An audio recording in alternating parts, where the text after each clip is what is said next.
Evil spirit বা spirit আমাদের আশেপাশেই থাকে। ঘটনাচক্রে আমরা তাকে অনুভব করি, আমরা তাকে অনুভব করতে পারি না। যারা অনুভব করে তারা বিশ্বাস করে, কারণ কিছু জিনিস আছে যার কোনো ব্যাখ্যা হয় না, সেটা ঘটেই যায়, এবং যখন ঘটে তার কোনো রকম লজিক্যাল ব্যাখ্যা আমরা পাই না। এরকমই একটা ঘটনা আজকে আমার সংগ্রহ করেছি। আমার একজন ফেসবুক ফলোয়ার্স এই ঘটনাটা পাঠিয়েছেন, হন্টেড হসপিটাল। কী বৃত্তান্ত কী, চলুন আমরা শুনি। Welcome back paranormal care. নমস্কার দাদা, আমি একজন আপনার ফেসবুক ফলোয়ার্স। অনেক দিন ধরেই আপনাকে পাখির দিক দিয়ে ফলো করি, কিন্তু আপনি যখন নতুন পেজটা ফেসবুকে বানালেন এবং পরে জানতে পারলাম আপনার একটা ইউটিউব চ্যানেলও আছে প্যারানরমাল কেয়ার বলে, তো আমার জীবনে সেই জন্য একটা ঘটনা আমি শেয়ার করতে চাই। এখন আমি থাকি কলকাতায়, কিন্তু তখন খড়গপুরের ঘটনা, আজ থেকে 10-12 বছর আগেকার ঘটনা। হঠাৎ করে একটা সময়, তখন আমার বাচ্চা মানে ছেলের বয়স 12-13 বছর, ডেঙ্গু ধরা পড়ে। তো সেই ঘটনার ক্ষেত্রে তাকে ওখানকার হসপিটালে ডাক্তারের পরামর্শ অনুযায়ী আমরা নিয়ে যাই এবং অ্যাডমিটও হয়ে যায়। খুব পরিস্থিতি খারাপ এর জন্যে সকালবেলা ভর্তি হয়, এবং যেহেতু 10-12 বছরের বাচ্চা, বুঝতেই পারছেন। তো আমার ওয়াইফ তিনি যেটা বলেন যে রাত্রিবেলা আমাদের স্টে করার কথা, এবং আমরা সেটা ডাক্তারকেও বলি যে কোনো সুবিধে অসুবিধে যদি হয় আমরা স্টে করতে চাই। তো সেরকম হসপিটালটার এবার ডেসক্রিপশানটা দিই। স্টে করার অনুমতিও দেন, কিন্তু রুমের বাইরে একটা মানে এর মতন ছিল, লম্বা স্কুলের যেরকম টেবিলগুলো হয় না বসবার, ওই রকম। তো সেখানে থাকার বন্দোবস্ত হয়। এটা ফার্স্ট দিনের কথাই আমি আপনার সঙ্গে শেয়ার করছি। তো যথারীতি ড্রাইভার হসপিটালের ডেসক্রিপশন, যে ফ্লোরে অ্যাডমিট করা হয়েছিল বা আমার ছেলে ছিল, যে ফ্লোরের ঘটনা, এটা হচ্ছে 3rd ফ্লোর, বড় হসপিটাল। আমি নাম নিচ্ছি না হসপিটালটা, গভর্নমেন্ট হসপিটাল, বড় হসপিটাল, লম্বা অনেকটা জায়গা জুড়ে। মানে যে রুমটা অ্যাডমিট, তারপরও আরও দুটো মানে চাইল্ড ডিপার্টমেন্টের জমা হয়ে মানে ভর্তি করা হয়েছিল এবং অ্যাডমিশন হয়েছিল। অনেকটা রুম, মানে তার পাশে এদিকে 4টে রুম, এদিকে 3টে রুম, মানে যে রুমটায় আমার ছেলে ছিল। যদি ধরেন এরকম ভাবা যায়, আমি মানে গেটের সামনে দাঁড়িয়ে, আমার ডান হাতে যে 4টে রুম, এন্ডের রুমটা তালা চাবি দেওয়া, বাকি 3টে রুম মানে বাচ্চা রয়েছে, রুগী রয়েছে। আর এই দিকের রুমগুলো মোটামুটি একটা নার্সের দেখলাম ঘর, মানে ডেকেছিলাম ঘর, ওরা বসে কথাবার্তা বলছে বা ওখান থেকে ডাকলে ওরা আসে। আরও 2টো রুমের ব্যাপারটা হচ্ছে যে রুগীর ঘর, সেখানে ফিমেলের ওয়ার্ডের ব্যবস্থা ছিল। তো যথারীতি রাত্রির যখন হয়, যেহেতু ফিমেল ওয়ার্ডও এই সাইডটায় ছিল, তো কিছু একটু প্রবলেম হয়, যেহেতু আমি একজন মেল, তো আমার ওয়াইফকে নিয়ে না, আমাকে নিয়ে। তো আমরা এটাই বলি যে কোনো অসুবিধা হবে না, আমরা এই বাইরেই বসে থাকব।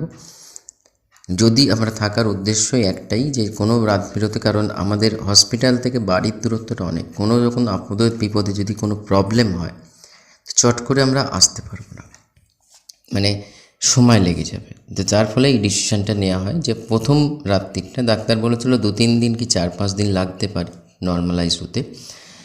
তো সেই ক্ষেত্রে প্রথম রাতটা আমরা দুজন থাকি, তারপরের ঘটনা পরে বলছি। রাত্রির হয়, আস্তে আস্তে সারাদিনের ক্লান্তি অনুযায়ী বাচ্চা তো ঘুমিয়েই পড়েছে। আমরা বাইরে বসে এদিক ওদিক টুকটাক মানে ফিনান্সিয়াল বা টুকটাক আলোচনা করতে করতে দুজনেরই চোখ লেগে যায়। আধা ঘুমন্ত অবস্থায় যেটা আমি দেখি, সেটা আমার ওয়াইফও দেখে, মানে অনুভব করে।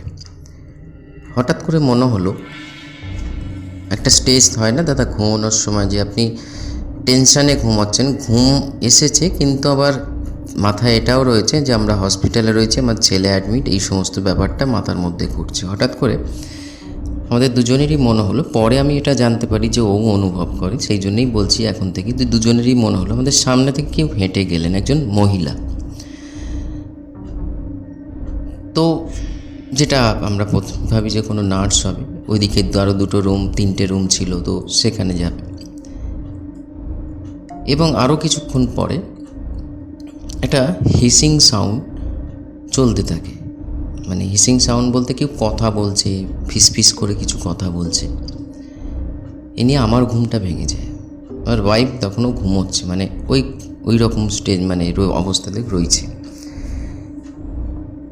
নিজের ঘড়ি দেখি তখন মোটামুটি হ্যান্ড ঘড়িতে, এবং এটাও ঠিক ঘরে যে ঘরটা আমার ছেলে অ্যাডমিট ছিল তার বেরিয়েই তার ওপরে আর একটা ঘড়ি ছিল, ওয়াল ঘড়ি। সেখানেও মোটামুটি ওই 12:30 পৌনে 1 হবে। আমার ঘড়িতেও মোটামুটি 2টো ঘড়িতেই সেম টাইম। ফ্লোর পুরো নিস্তব্ধ, মানে কোনো রকম মানে পিন ফললে আওয়াজ হবে এরকম। জাস্ট ভেতর রুমে, গরমকাল যেহেতু, ভেতর রুমে পাখার আওয়াজগুলো আসছে প্রত্যেকটা রুম থেকে, সেটা অনুভব করা যাচ্ছে। যখন আমি জাগলাম মনে হলো যে কিছু একটা অস্বস্তিকর ব্যাপার, ফাঁকা, কোনো সাউন্ড নেই, সেটার জন্য না, কিছু একটা মানে অ্যাবনর্মালিটি ফিল করছিলাম যে শুধু আমরা এখানে নেই।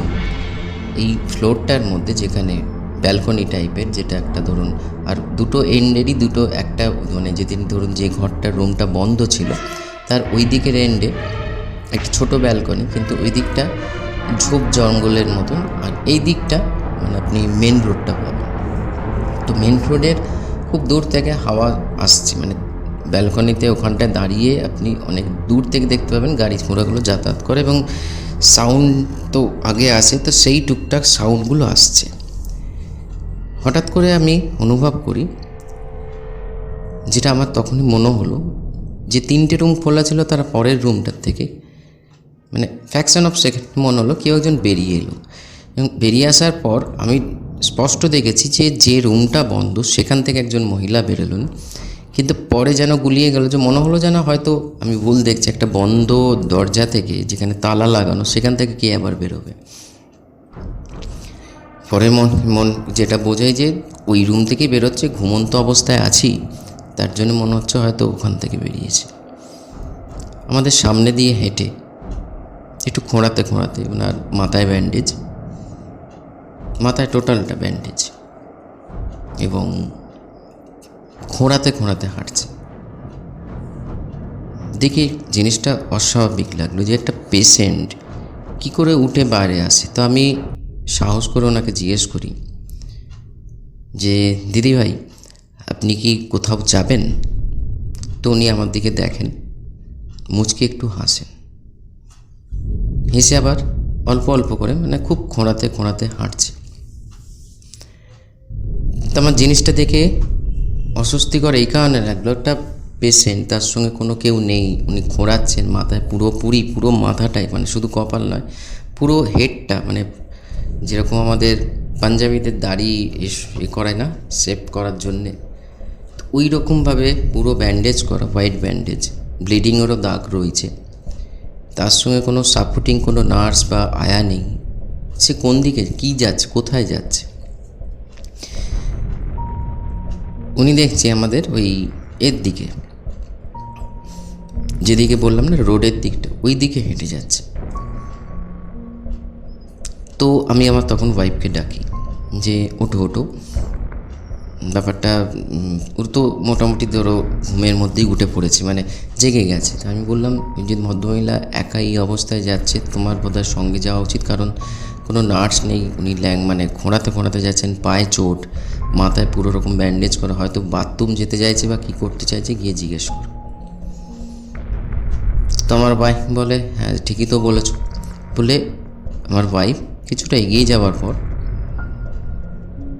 ওনার সামনাসামনি যায়, মানে একটু দ্রুত এগিয়ে ওনার সামনে গিয়ে দাঁড়ায়।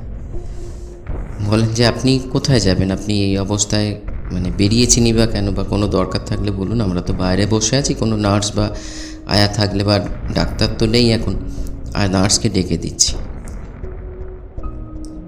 স্পষ্ট উনি বলেন যে ডেকে কোনো লাভ হবে না, কারণ বলে আবার একটু মুচকি হেসে উনি সামনের দিকে আরেকটু, মানে বেশ খানিকটা, মানে যেহেতু বুঝতেই পারছেন যে এতগুলো ঘর তো কোনো ছোট স্পেস নয়, লম্বায় মানে ঠিক মতন যেতে গেলে, একটা গতিতেও যেতে গেলে 2-3 মিনিট সময় লাগবে, তারও তো বেশি তো কম নয়।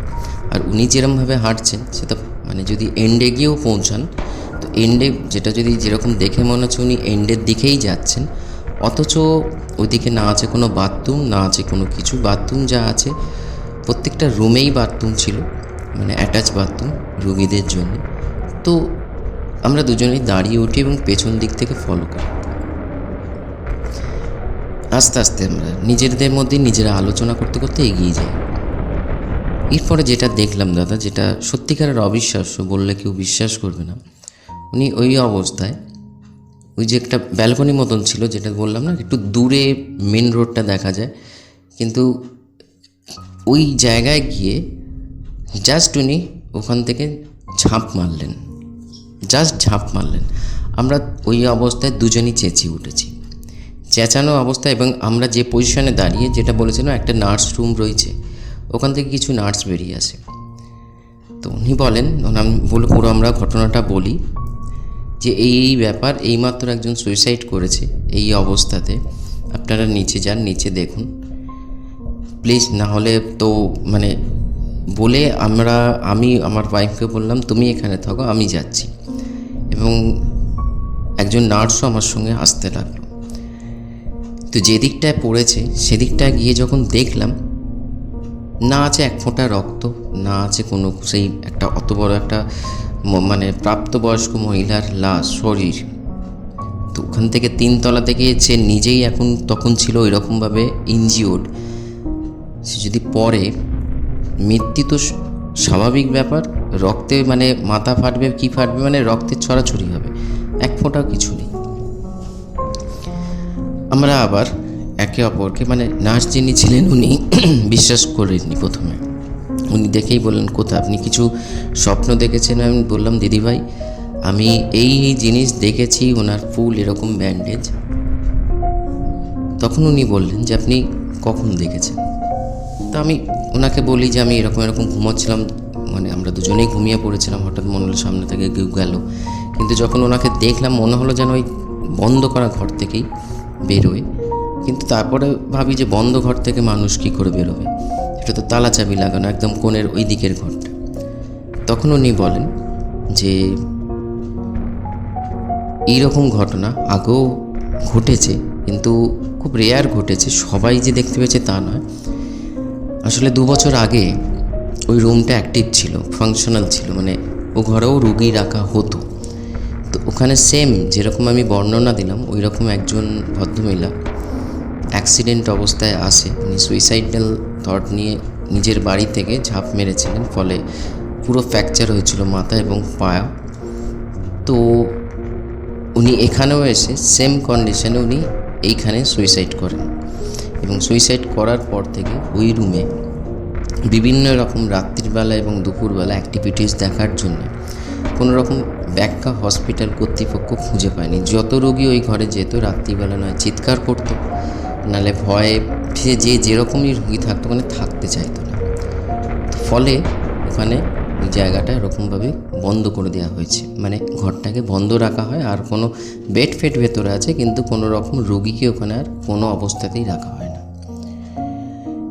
তো শুনে নিজের চোখে দেখা, আমি যদি শুনতাম কারোর থেকে হয়তো বিশ্বাস করতাম না, কিন্তু যা আমরা দেখেছি দুজনে, সেটা ভুলবার নয়। যে একটা জলজ্যান্ত মহিলা, এবং উনি আমরা কথা বলতে বলতে যখন ওপরে এলাম, আরও যখন নার্সরা ছিলেন তাদের সঙ্গে আমরা আলোচনা করলাম, ওনারা এটাই বলেন যে ঠিক 12টা, ওই 12:30 পৌনে 1টার সময় এরকম ঘটনা ঘটে। অনেকেই বলেছেন, যারা সবাই তো আর দেখুন, সবাই তো আমাদের বাচ্চার ওরকম অবস্থা ছিল বলে আমরা থেকেছিলাম, কিন্তু সবাই তো আর থাকবার অনুমতি পায় না।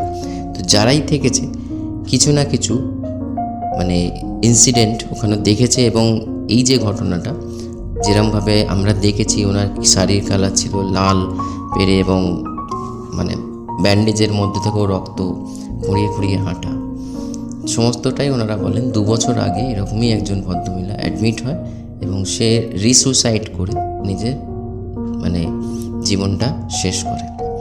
তো এই ছিল দাদা ঘটনা, যেটা আজও আমাদের ভাবায় যে মারা গেছে যে সে কিভাবে এই অবস্থায়, হয়তো যেটা আপনারই এ থেকে শোনা, যে সুইসাইডাল যারা করে এইরম ধরনের মৃত্যু, তারা একটা লুপের মধ্যে ফেসে যায়।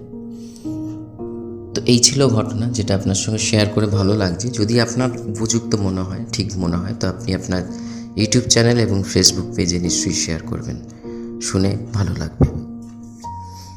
তো বন্ধুরা, এটা ছিল আজকে সানডের স্পেশাল যেহেতু একটা ঘটনা, কারণ এই ধরনের ঘটনা আমাদের আশেপাশে প্রচুর ঘটছে।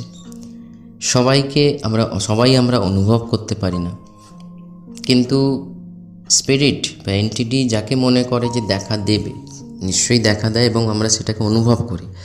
আর এই যে বারবার রিপিটেড ঘটনাটা, সুইসাইডাল কেসে বেশিরভাগ ক্ষেত্রে রেজিস্টার হয় কেস, যে বারবার ঠিক ওই সময়টাই, যতক্ষণ না স্পিরিট ওই অবস্থা থেকে মুক্তি লাভ করছে বা বেরিয়ে যাচ্ছে ট্র্যাপ থেকে, ততক্ষণ সে বারবার ওই সময় লুপের মধ্যে চলতে থাকে।